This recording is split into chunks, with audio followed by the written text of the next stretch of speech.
நிச்சயமாக 2015 நாம் பாடம் கற்றுக்கொள்ளவில்லை அப்படின்றதான் தற்போதைய சூழல் நமக்கு உணர்ந்தது. அப்ப 2015 எந்த இடங்கள்லாம் உங்களுக்கு தண்ணி வந்துச்சோ, எந்த இடத்துல எல்லாம் மக்கள் பாதிக்கப்பட்டாங்களோ அதே இடங்கள் தற்போது வெள்ளத்துல தத்தளிச்சு. இவ்வளவு மக்கள் வரி பணம் அதுல செலவிடப்பட்டிருக்கு. 4000 கோடி ரூபாய்க்கு ஸ்டார்ம் வாட்டர் ட்ரெயின் போடப்பட்டிருக்கு. அப்ப இங்க இருக்கக்கூடிய ஏரிகள் தூர்வாரப்பட்டிருக்கு. அதுக்காக வாட்டர் ரிசோர்ஸ் தனியா ஒரு டிபார்ட்மெண்ட் உருவாக்கி வாட்டர் பாடியை ரீஸ்டோர் பண்ற வேலைகள்லாம் பெரிய பொருள் செலவுல மேற்கொள்ளப்பட்டுச்சு.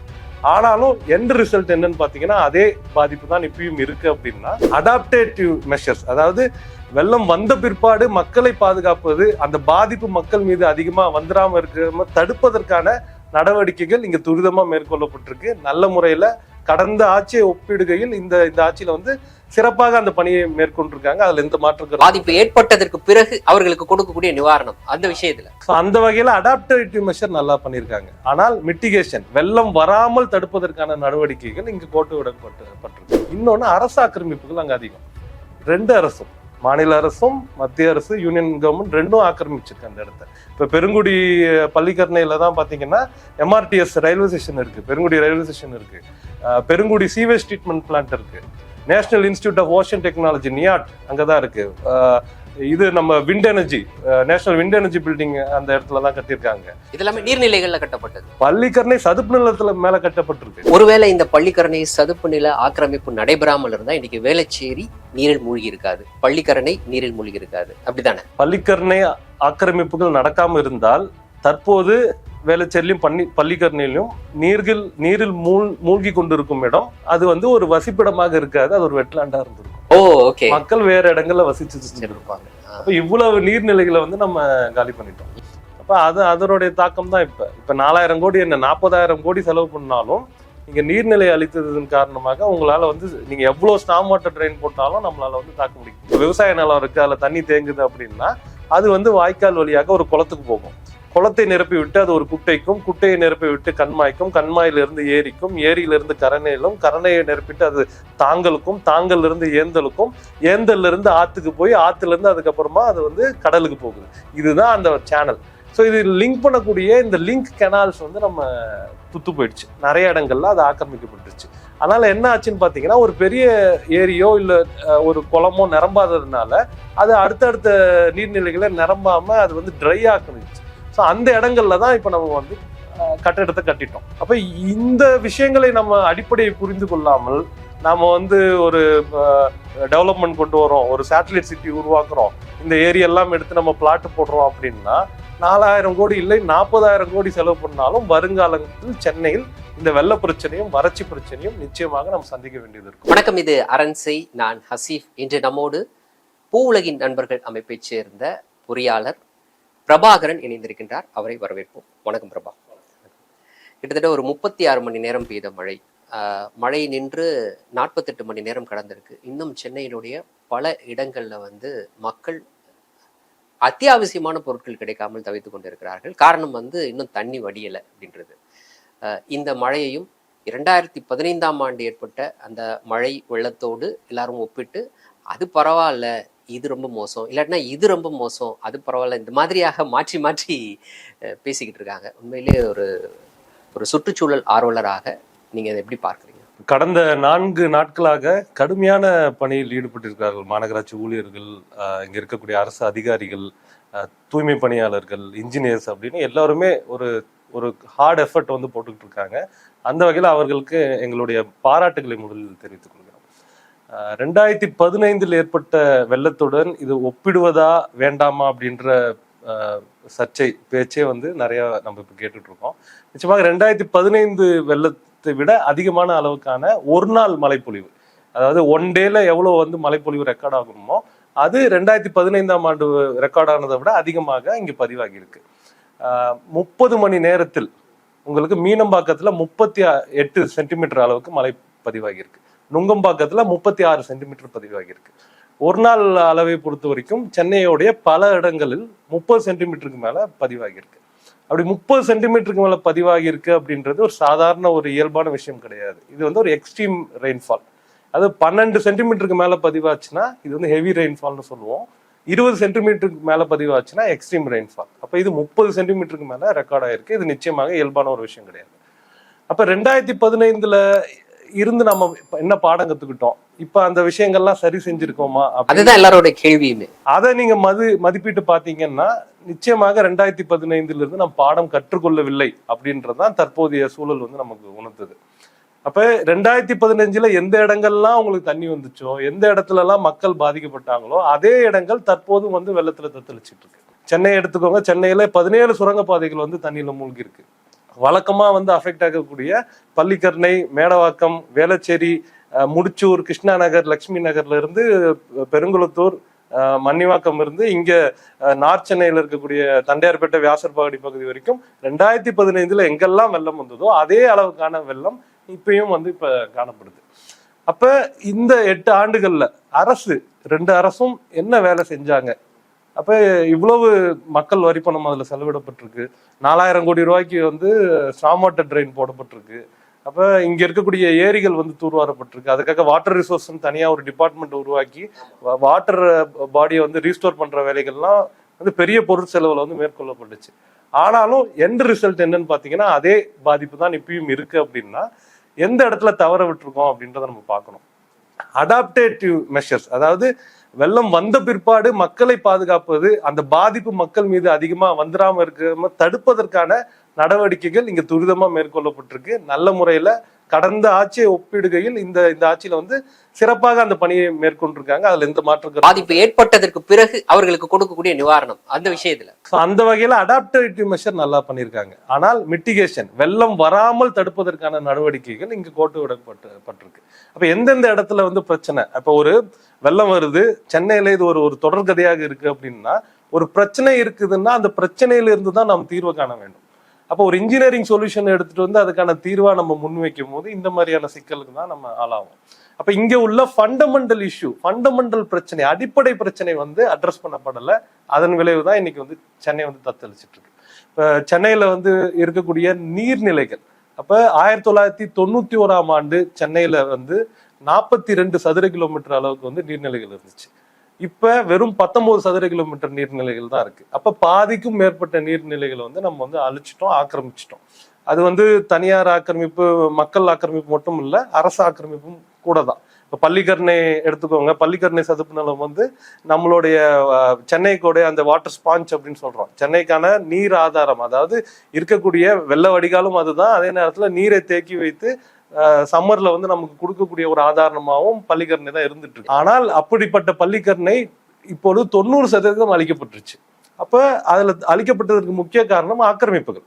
ஆக்கிரமிப்புன்னு சொல்லும் போது இப்ப நம்ம பள்ளிக்கரணையில இப்ப மூழ்கிற அந்த வீடுகளை பார்த்திருக்கோம். அப்பார்ட்மெண்ட், புறவங்கர அப்பார்ட்மெண்ட், ஒன்னொன்னும் 2 கோடி 3 கோடி பில்டிங் வந்து அங்க வந்து தண்ணியில மூழ்கிட்டு இருக்கு. அப்ப அது மட்டும் கிடையாது, அது ஒரு காரணம். இன்னொன்னு அரசு ஆக்கிரமிப்புகள் அங்க அதிகம்.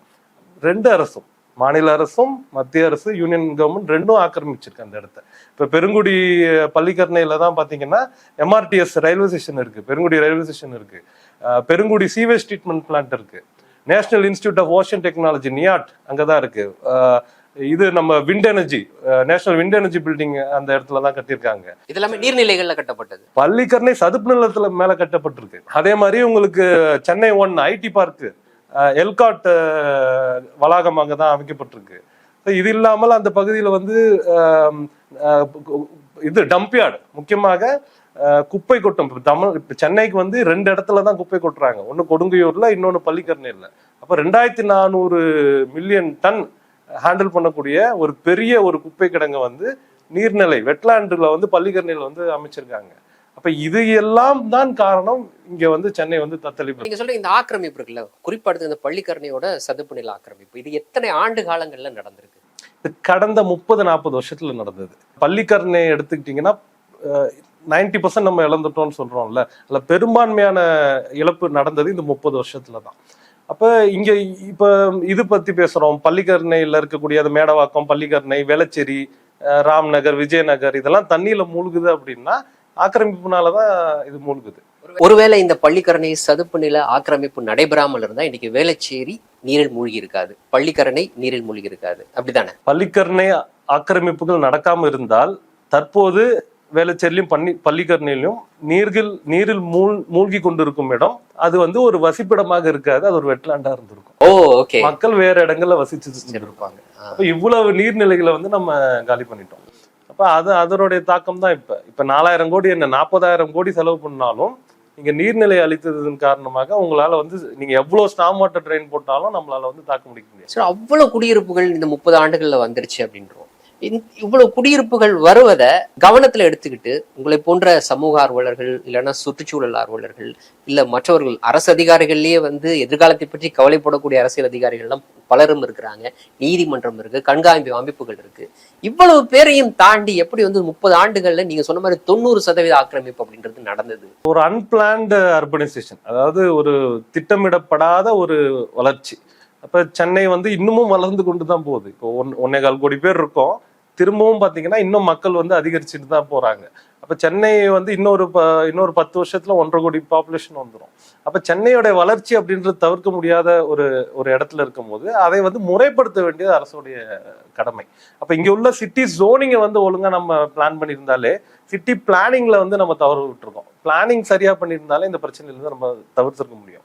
இப்ப 2015 பாத்தீங்கன்னா வெள்ளம் வந்த பிற்பாடு சிஏஜி ரிப்போர்ட் வந்து வெளியே வந்தது. அதுல முக்கியமாக குறிப்பிட்ட விஷயம் என்னன்னா, எங்கெங்கெல்லாம் இந்த வாட்டர் பாடிஸ் போகுதோ, பக்கிங்ஹாம் கெனால்ல இங்க இருக்கக்கூடிய கூவம், அடையாறு ஆற்று பகுதிகள், இதை இன்டர்லிங்க் பண்ணக்கூடிய இந்த கெனால், இது எல்லாத்துடைய பஃபர் ஜோன், அதாவது அதோடைய கரை, ஒவ்வொரு 2 புறம் இருக்கக்கூடிய கரையும் 15 மீட்டர் வந்து பஃபர் ஜோன் வைக்கணும்.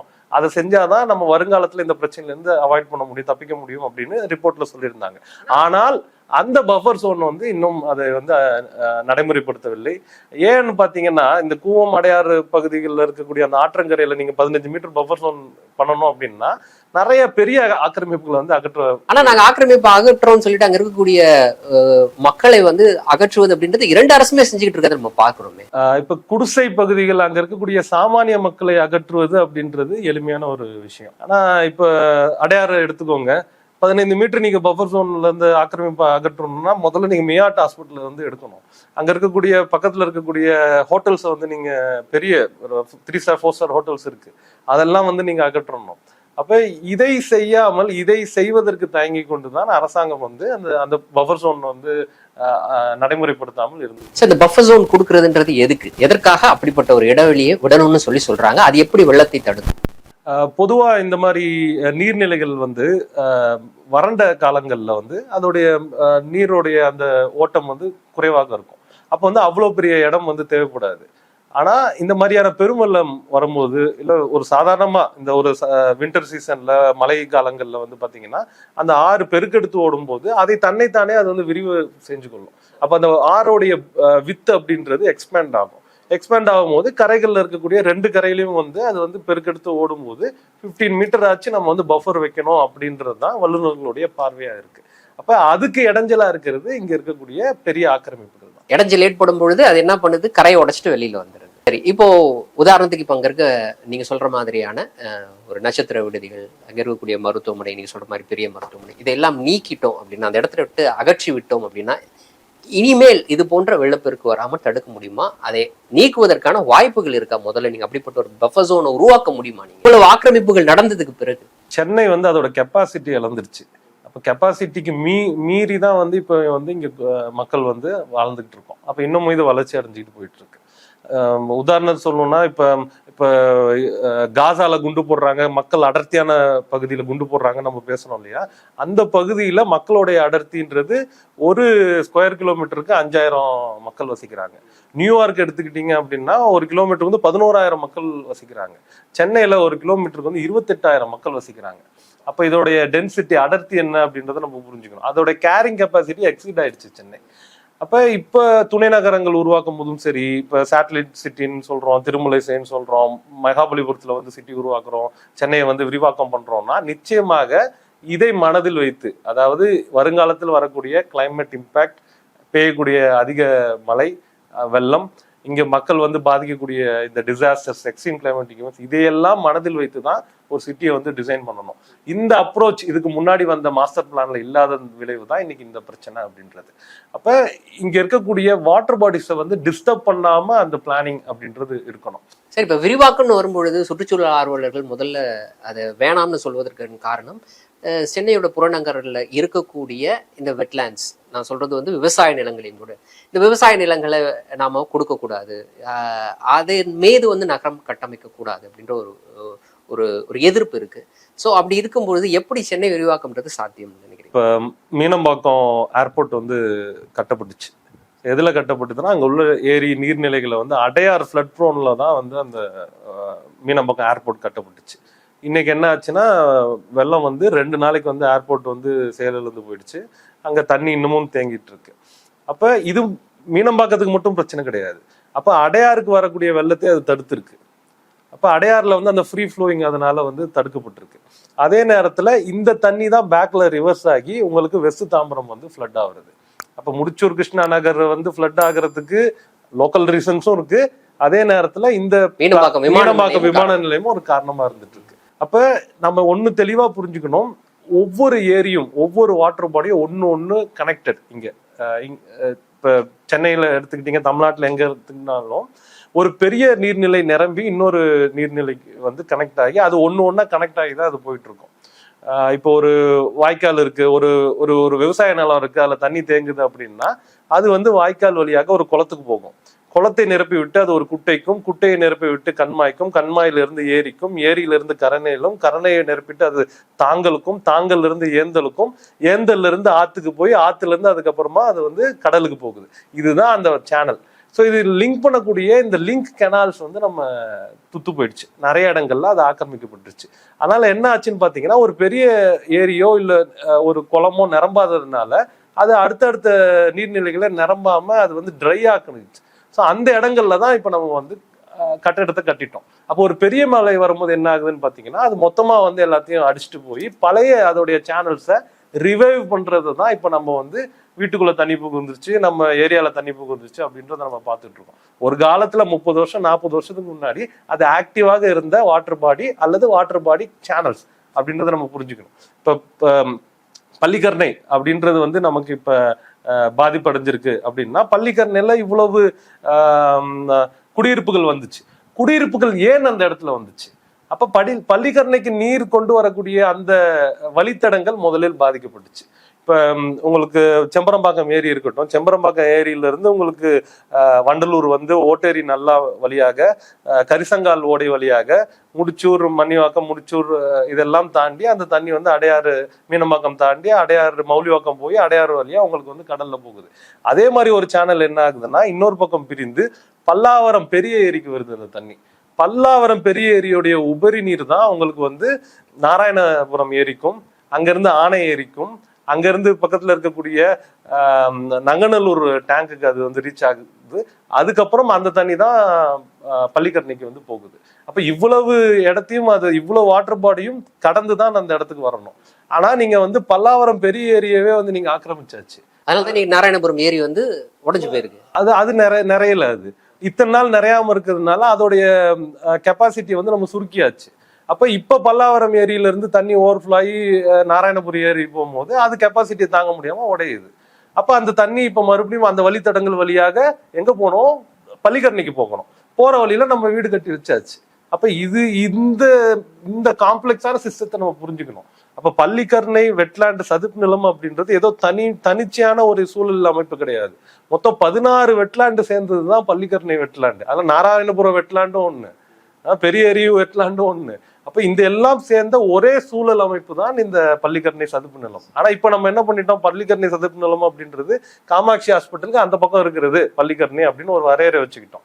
அது அப்படி கிடையாது. பல்லாவரம் ரேடியல் ரோட்ல இருக்க அத்தனையுமே பள்ளிக்கரணை சதுப்பு நிலம் தான். இதை ஏன் சொல்ல வரேன் அப்படின்னா, அப்ப இந்த விஷயங்களை நம்ம அடிப்படையை புரிந்து கொள்ளாமல் நாம வந்து ஒரு டெவலப்மெண்ட் கொண்டு வரோம், ஒரு சேட்டலைட் சிட்டி உருவாக்குறோம், இந்த ஏரியெல்லாம் எடுத்து நம்ம பிளாட் போடுறோம் அப்படின்னா 4000 கோடி இல்லை 40,000 கோடி செலவு பண்ணாலும் வருங்காலத்தில் சென்னையில் இந்த வெள்ள பிரச்சனையும் வறட்சி பிரச்சனையும் நிச்சயமாக நம்ம சந்திக்க வேண்டியது இருக்கும். ஒரு உதாரணத்துக்கு சொல்லணும்னா, நம்ம இதை பத்தி பேசணும், மீனம்பாக்கம் ஏர்போர்ட்டை பத்தி பேசணும். அப்ப பரந்தூர் ஏர்போர்ட்டை பத்தி நம்ம இங்க பேச வேண்டிய தேவை இருக்கு. சென்னைக்கு நீர் ஆதாரமாக இருக்கக்கூடிய இந்த ரிசர்வாயர், இந்த இந்த ஆறுகள் அப்படின்னு இதுக்கு தண்ணி எங்க இருந்து வருதுன்னு பாத்தீங்கன்னா சென்னையில இருக்கக்கூடிய அருகாமையில் உள்ள மாவட்டங்கள்ல இருந்தா பெரும்பான்மை தண்ணி வருது. செங்கல்பட்டுல இருந்து, காஞ்சிபுரத்துல இருந்து, திருவள்ளூர்ல இருந்து வர தண்ணி அங்க வாட்டர் கேட்ச்மெண்ட்ல வந்து கேட்ச் ஆகி வர தண்ணி தான் சென்னைக்கு வந்து எடுத்துட்டு வரப்படுது. அப்ப அந்த பகுதியில் இருக்கக்கூடிய நீர்நிலைகள் பாதிக்காம இருக்கிறது தான் சென்னையை வருங்காலத்துல வந்து ப்ரொடெக்ட் பண்ணும். அப்ப இப்ப பரந்தூர் ஏர்போர்ட் வந்து எங்க ப்ரொபோஸ் பண்ணியிருக்கோம், அங்க இருக்கக்கூடிய நீர்நிலைகளை ப்ரொபோஸ் பண்ணியிருக்கோம். பரந்தூர் ஏர்போர்ட்டின் மூலமாக 13 நீர்நிலை ஏரி வந்து அங்க வந்து பாதிக்கப்பட போகுது. முக்கியமாக கம்பன் கால்வாய். உங்களுக்கு கம்பன் கால்வாய்ன்றது 43 கிலோமீட்டர் ஸ்ட்ரெச். அப்ப அது கடைசியா வந்து முடிகிற இடம் வந்து செம்பரம்பாக்கம் ஏரி. அப்ப அந்த செம்பரம்பாக்கம் ஏரியில கம்பன் கால்வாய் வந்து முடிகிறதன் காரணமாக தான் சென்னை வந்து வெள்ளம் பாதிப்பு இல்லாமல் அது வந்து தடுத்துக்கிட்டு இருக்கு. அப்புறம் கொஞ்சம் கொஞ்சமா நமக்கு வேண்டிய அளவுக்கு வந்து மழை பொறுத்து நம்ம வந்து 2000 கன அடி, 3000 கன அடி, 20,000 கன அடின்னு நம்ம வந்து தடுத்து அந்த தண்ணியை வந்து சேஃபா சென்னைக்கு கொண்டு வரதுக்கு காரணம் செம்பரம்பாக்கம் ஏரி. அந்த செம்பரம்பாக்கம் ஏரிக்கு சேஃபா தண்ணியை கொண்டு வர்றது கம்பன் கால்வாய்.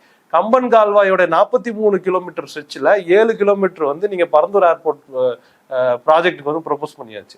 ப்ராஜெக்ட் ப்ரொபோஸ் சைட்டுக்குள்ள 7 கிலோமீட்டர் இருக்கு. ப்ரொபோஸ் சைட்டுக்குள்ள அது இருந்துச்சுனாலும் கூட நாங்க வாட்டர் பாடியை டச் பண்ண மாட்டோம், டேமேஜ் பண்ண மாட்டோம்னு அரசு சொல்றதை ஏத்துக்க முடியுமா?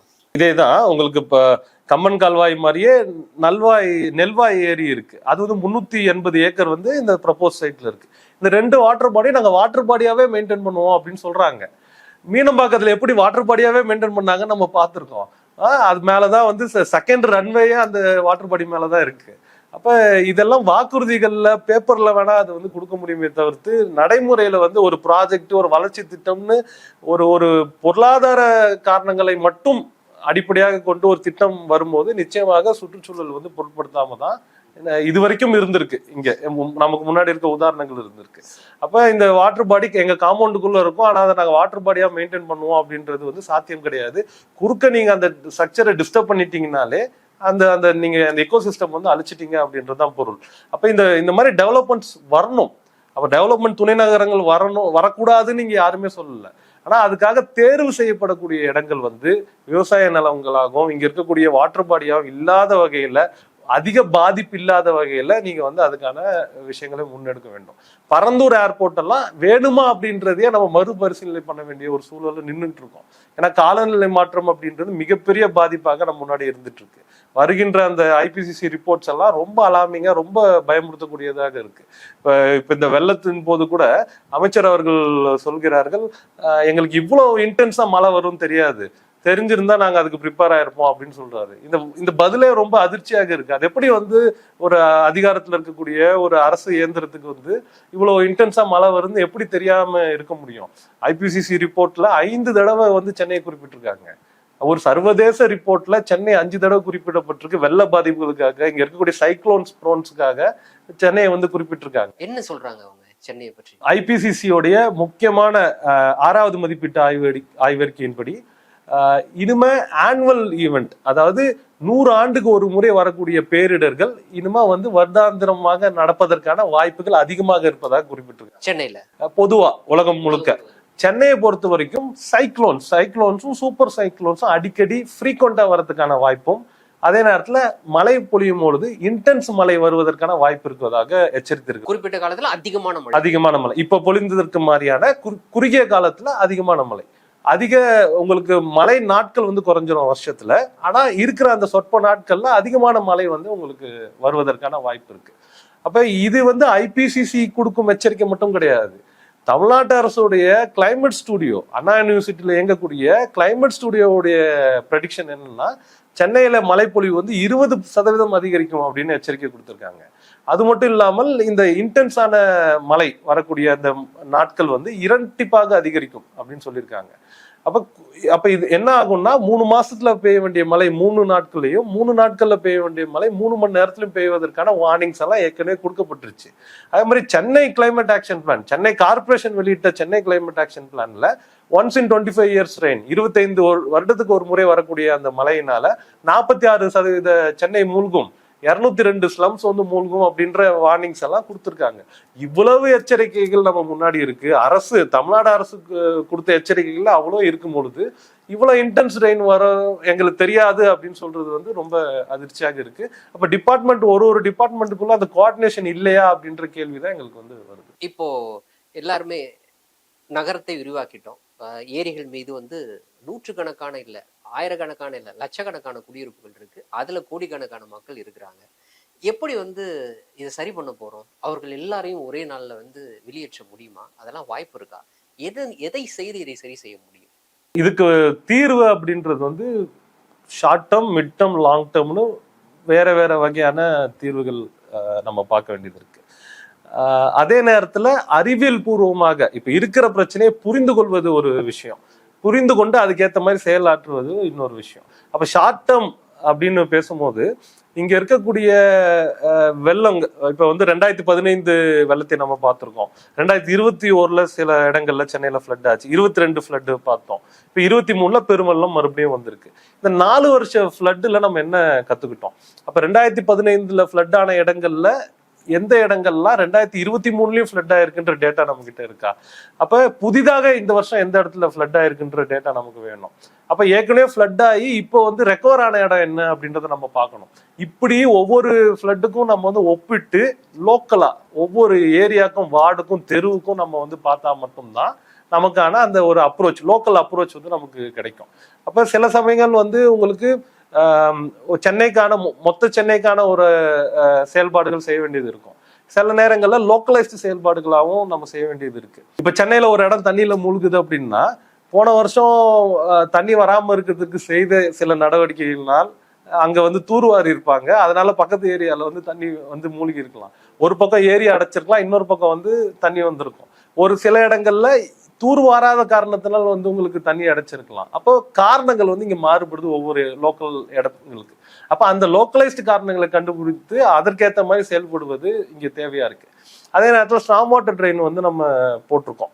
இங்க போடப்பட்டுள்ள ஸ்டாப் வாட்டர் ட்ரெயின் அப்படின்றது சில இடங்கள்ல 10 சென்டிமீட்டரும், சில இடங்கள்ல 20 சென்டிமீட்டர் அளவுக்கான மலையை தாங்குற அளவுக்கு ஸ்டாப் வாட்டர் ட்ரெயின் போட்டிருக்காங்க. ஆனா இப்ப வந்திருக்கிறது 30 சென்டிமீட்டர் மலை. அப்ப வருங்காலத்துல 30 சென்டிமீட்டர் மலைன்றது இப்படிதான், மலைன்றது இன்டென்ஸ் ரெயினா தான் இருக்கும். இதுதான் இனிமே இயல்பு. இதை போடும் போது இன்ஜினியர்ஸ் என்ன சொன்னாங்க, ஒன்ஸ் இன் 25 இயர்ஸ் ரெயினை வந்து தாங்குற அளவுக்கு நாங்க போட்டிருக்கோம் அப்படின்னு. அது வந்து அந்த காலம், அது 25 வருஷத்துக்கு ஒரு தடவை வருது. ஒன்ஸ் இன் 25 இயர்ஸ் ரெயின் இனிமே 3 வருஷத்துக்கு ஒரு தடவை, 5 வருஷத்துக்கு ஒரு தடவை வரப்போகுது. அப்ப இப்ப அதை விட தாங்கின கெப்பாசிட்டி தான் நம்ம போடணும். அப்ப அந்த தாங்கின கெப்பாசிட்டிக்கு ஸ்ட்ராங் வாட்டர் போடுறதுக்கு சென்னையில நிறைய சேலஞ்சஸ் இருக்கு. இங்க கிரேடியன்ட் பிரச்சனை இருக்கு. உங்க ஒரு இடத்துக்கு இன்னொரு இடத்துக்குமான அந்த ஹைட் அப்படின்றது வந்து நம்மளால மேட்ச் பண்ணி போட முடியாம இருக்கு. அதே நேரத்துல இங்க உள்ள ரோட்ஸுக்கு வந்து நம்ம வித்து கொடுக்க முடியல, எவ்வளவு தேவையோ அதுக்கான அடிக்குவேட் வித்து கொடுத்து நம்ம ஸ்ட்ராங் வாட்டர் போட முடியல. இந்த பிரச்சனை எல்லாம் ஒரு பக்கம் இருக்கு. அப்ப இதுல எந்த அளவுக்கு நம்மளால பண்ண முடியுமோ அந்த கெப்பாசிட்டியை வந்து நம்ம இன்க்ரீஸ் பண்ணி அதை கொடுக்கணும் அப்படின்றது ஒரு இன்ஜினியரிங் பார்வையாக அது வந்து முன்வைக்கப்படுது. அதே நேரத்துல இங்க இருக்கக்கூடிய ஸ்டார்ம் வாட்டர் ட்ரெயின் வந்து ரீசார்ஜ் ஆகக்கூடிய ஒரு சிஸ்டமா வந்து மாத்தணும். அதாவது இந்த தண்ணியை வந்து எடுத்துட்டு போய் கடல்ல விடுற ஒரு ப்ராசஸா மட்டும் இல்லாமல் நிலத்தடி நீரை வந்து இது வந்து ரீசார்ஜ் பண்ணக்கூடிய அளவுக்கு இந்த ஸ்டார்ம் வாட்டர் ட்ரெயின்ஸ் வந்து நம்ம கொஞ்சம் டிசைன்ல வந்து நம்ம மாற்றங்கள் செய்ய வேண்டியிருக்கு. அப்ப இதெல்லாம் ஷார்ட் டேர்மா நம்ம பேசக்கூடிய விஷயம். லாங் டேர்ம்னு பேசும்போது தான் இருக்கிற வாட்டர் பாடி, மிட் டேர்ம்ல வந்து இருக்கிற வாட்டர் பாடி அழியாம நம்ம காப்பாற்றணும். லாங் டேர்ம்ல வந்து ஏற்கனவே அழிந்த வாட்டர் பாடி நீர்நிலைகளை வந்து மீட்டுருவாக்கம் செய்யறது, அதுல இந்த மாதிரி பெரிய ஆக்கிரமிப்புகளை கூட நம்ம வந்து அகற்றுவதற்கு அரசு என்ன செய்ய வேண்டும், அரசால் வந்து அதை பண்ண முடியாம இருந்துட்டு இருக்கு. தயக்கம் காட்டக்கூடாது. அதை தயக்கம் காட்டாமல் சரி செய்தால் மட்டும்தான் நீங்க ஃபியூச்சர்ல வந்து இந்த சிட்டியில காப்பாற்ற முடியும். சென்னையோட வறட்சியும் காப்பாற்ற முடியும், சென்னையோட வெள்ளத்தையும் நம்மளால. இறுதியாக இப்போ 2015 ஒப்பிட்டு பேசும்பொழுது 2023 மழை நின்று அடுத்த சில மணி நேரங்கள்லயே சில இடங்கள்ல, சிலன்றதை விட பல இடங்கள்ல சொல்லலாம், உடனடியாக நீர் வடிந்து விட்டதை நம்ம பார்க்கிறோம். அந்த வகையில இது எப்படி சாத்தியமாச்சு? 2015 ஒப்பிடும்போது இது பெட்டர் அப்படின்ற மாதிரி தோணுதா உங்களுக்கு? நிச்சயமாக. இது முந்தைய ஆட்சியை விட இப்ப வந்து பாத்தீங்கன்னா ரொம்ப துரிதமா செயல்பட்டு இருக்காங்க. அதே நேரத்துல வந்து ப்ரிகாஷனரி ஸ்டெப்ஸாவும் ஸ்டார்ம் வாட்டர் ட்ரெயின் போடப்பட்டது அப்படின்றது கை கொடுத்துருக்கு. இப்ப முக்கியமா நகரங்கள்ல சிட்டிஸ்ல வந்து பாத்தீங்கன்னா இந்த ஸ்டார்ம் வாட்டர் ட்ரெயின் அப்படின்றது கை கொடுத்துருக்கு. ஆனால் அதுக்கு இம்மிடியட்டா ரிசல்ட் கிடைக்கல. ஒரு நாள் கழித்து தான் அந்த தண்ணி வந்து வடிஞ்சிருக்கு. ஏன் அன்னைக்கே அது வடியல அப்படின்னா இன்டென்ஸ் ரெயின். அப்ப இந்த இன்டென்ஸ் ரெயினை எதிர்பார்த்து அவங்க அதை டிசைன் பண்ணல. அப்ப இன்டென்ஸ் ரெயினுக்கு ஏற்ற மாதிரி அதை இன்னும் அதிகமா டிசைன் பண்ணியிருந்தாங்கன்னா அன்னைக்கே கூட அது வடிஞ்சிருக்கலாம். அப்ப அந்த திட்டமிட போது கிளைமேட் சேஞ்ச் பார்வை இல்லாததன் காரணமாக தான் இந்த பாதிப்பு அப்படின்றது இருக்கு. அப்ப அதன் சேர்த்து ஒரு கிளைமேட் பார்வையோட சேர்ந்து இவ்வளோ இன்டென்ஸ் வரும் அப்படின்னு அதுக்கேற்ற மாதிரி டிசைன்ஸ் பண்ணும் போது நிச்சயமாக இன்னமும் கூட பெட்டரா வந்து பண்ண முடியும். வடியாம இருக்க இடத்த நாம பார்க்கணும். எந்த இடத்துல இன்னமும் வடியாமல் இருக்கிறது, அது எல்லாமே பாத்தீங்களா ஃப்ளட் ப்ரோன் ஏரியா, ஆக்கிரமிப்புகள், நீர்நிலைகள். அப்ப அந்த பகுதியை தான் நம்ம வந்து ரெட்டா மார்க் பண்ணி வருங்காலத்துல வந்து அதை வந்து கிளியர் பண்றதுக்கு என்ன வழி அப்படின்றத நம்ம பார்க்கணும். இன்றைய தினம் எங்களோடு இணைந்து பல்வேறு தகவல்களையும் கருத்துக்களையும் பகிர்ந்து கொண்டு மிக்க நன்றி. மீண்டும் ஒரு நேர்காணலில் சந்திப்போம். நன்றி நண்பர்களே. அரண்சை நண்பர்களுக்கு வணக்கம். அரண்சை ஊடகம் சுயேட்சையாக இயங்குவதற்காகவே உருவாக்கப்பட்டது. நாம் செய்கிற வேலை உண்மையிலேயே மக்களுக்காக செய்கிறோம் என்பதை நீங்கள் நம்பினால், வாய்ப்பு இருந்தால் இந்த ரேசர் பே கியூஆர் கோடுக்குள்ளே நீங்கள் வந்து அதை ஸ்கேன் பண்ணி எங்களுக்கு உங்களால் இயன்றதை விருப்பம் இருந்தால் ஆதரவு தெரிவிக்கலாம்.